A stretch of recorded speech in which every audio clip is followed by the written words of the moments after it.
y'inama nshingamateka n'inama nkenguzamateka, jewe Nestor Ntahontuye, umushikiranganji wa mbere wa Reta y'u Burundi, ndarahiye ko ntazotirigana ku masezerano y'ubumwe bw'Abarundi,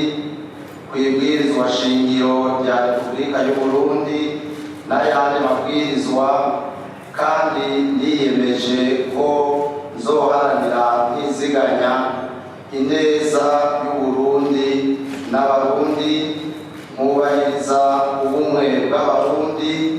amahoro n'ubutungane kuri bose,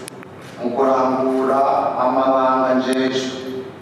Ndiyemeje kurwanya ivyiyumviro n'ingendo z'ihonyabwoko no gukumirana, guharanira no guteza imbere agateka ka zina muntu n'ako abenegihugu bose.